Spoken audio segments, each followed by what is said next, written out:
Space is our future, but space is also a deadly place with poisonous radiation and an increased risk of cancer.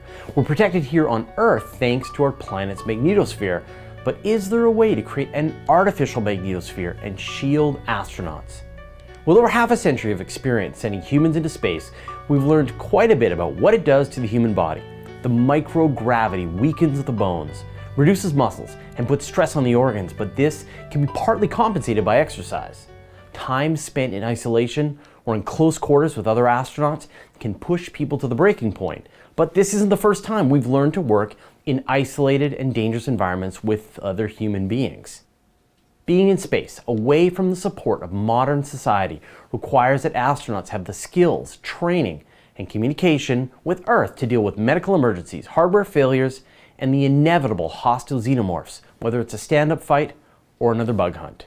But there's one risk that's always going to be there when humans travel out into the solar system: radiation. Powerful solar storms can kill astronauts in days, but even the ongoing background radiation of the universe is going to be increasing their risk of getting cancer through their entire lives. We're protected here on Earth by our planet's magnetosphere, the magnetic shell that surrounds our world, redirecting high-energy particles so they can't reach the surface.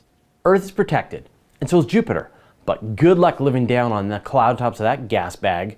Unfortunately, the outer space places where we'd really like to live, the Moon, Mars, or rotating space stations and Lagrange points, have no such protection. This leads our imaginations to wonder, could we generate an artificial magnetosphere to protect astronauts and space colonists? Magnets keep photos and shopping lists stuck to my refrigerator. How hard could it be? There are three kinds of radiation that space travelers will need to be concerned about. The first is galactic cosmic radiation, or GCR. These are clouds of high-energy particles thought to come from supernovae. They've been traveling for millions or even billions of years for the opportunity to smash up your DNA. Although the amount of radiation is fairly low, the individual particles have incredibly high energy and can punch through existing spacecraft shielding. And they can come from any direction in the sky. When astronauts close their eyes, they see flashes of light, cosmic rays zapping through their retinas. The second kind is known as trap radiation. These are particles which have been trapped in a magnetic field, like the Earth's Van Allen belts or Jupiter's magnetosphere. Although this is a big problem when you're in this region, they don't extend far.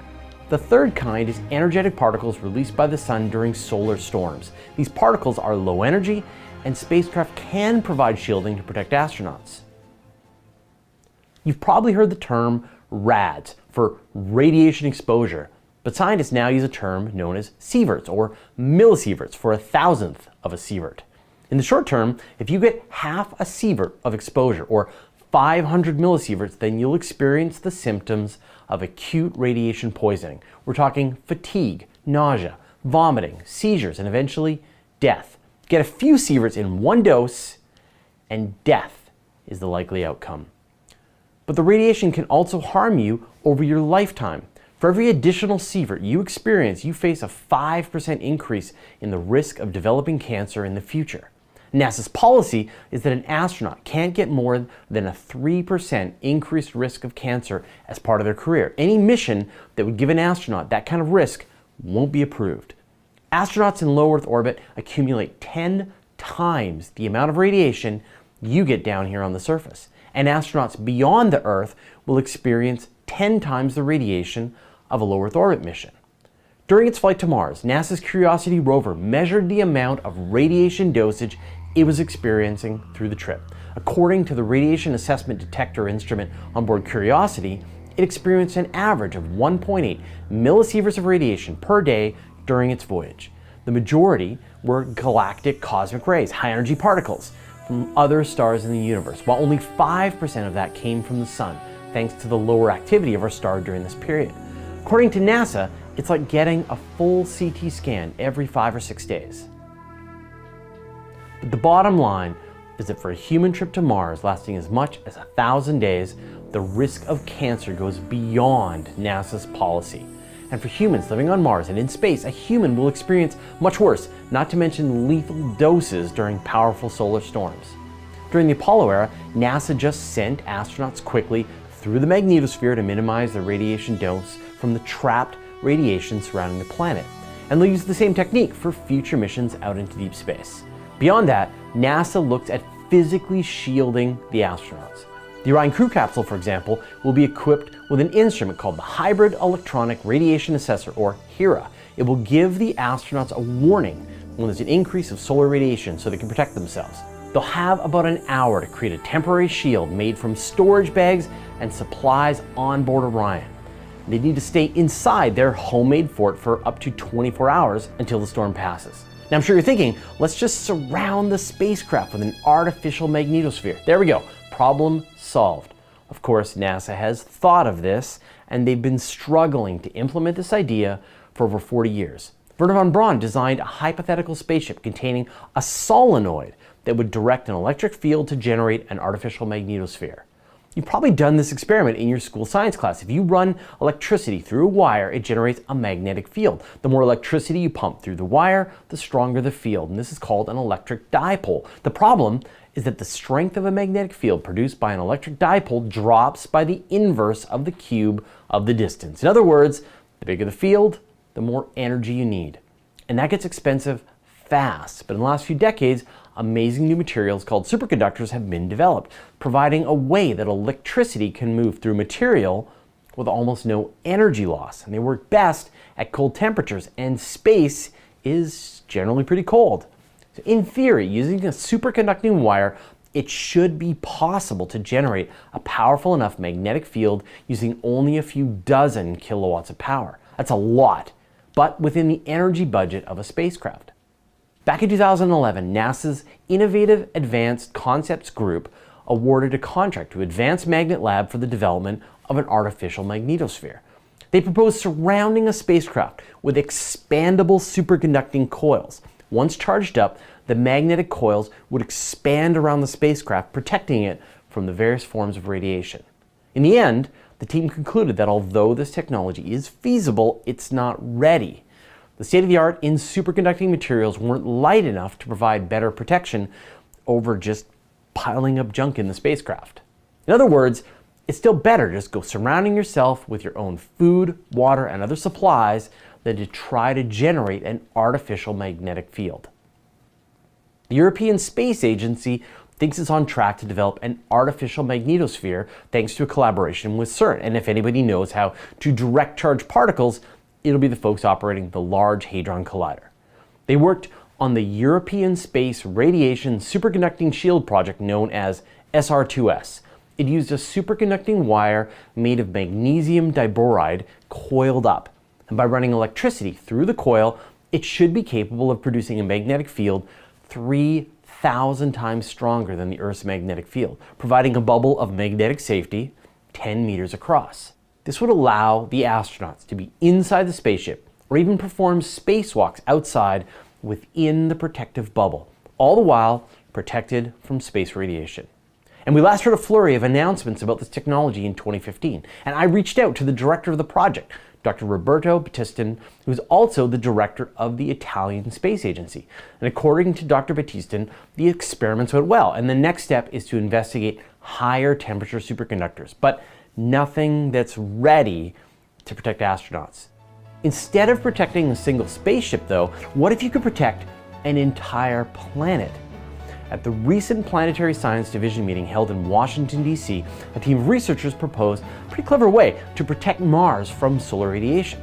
Instead of trying to surround the planet in some kind of artificial magnetosphere, they suggested that you could get the same effect by positioning a smaller shield at the Sun-Mars L1 Lagrange point. This is the point in between the Sun and Mars where very little fuel is needed to keep a spacecraft in place.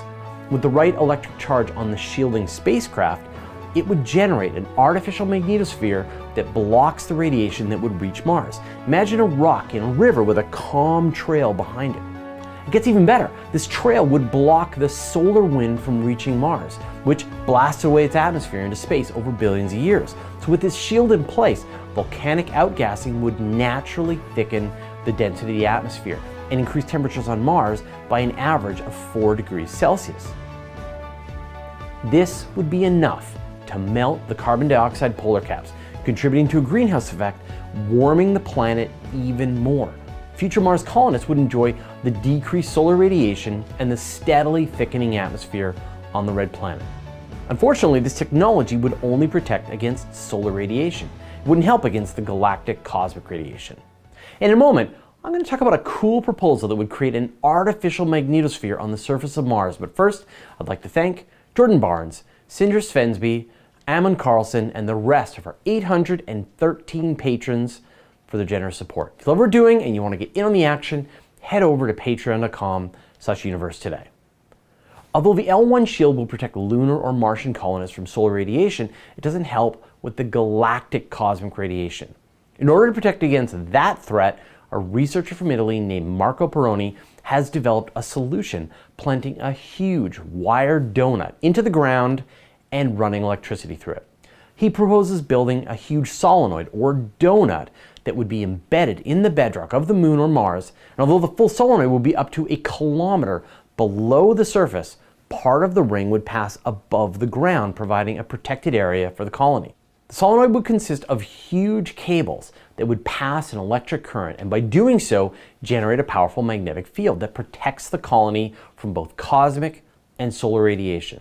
The cables would also provide the structure for the roof of the colony for a micrometeorite shield, which would block a view straight up, but would be open to space on the sides. Below this protective shield, the actual colony would be housed in smaller domes, fully protected from the radiation coming from space. It would be an enormous undertaking, but once completed, would give colonists a safe place to live and work on the surface of another world. Although it sounds like an easy enough idea, the task of creating an artificial magnetic field is actually quite challenging. It requires advances in harnessing superconducting materials, and it could still be a long time before anyone cracks this, so that a future astronaut commander can just say, "Shields up," when a solar storm is passing by. How do you feel about the risks? Would you be willing to increase your chances of getting cancer if it meant being one of the first humans to go to Mars? Let me know your thoughts in the comments. Time for a playlist all about space radiation and how we can protect ourselves from it when we journey beyond Earth. Marco Durante talks about the dangers of space radiation and what can be done about it.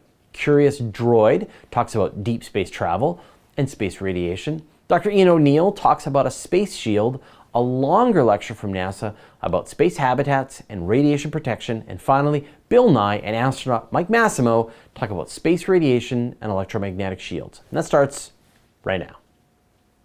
Instead of just protecting a single spaceship though,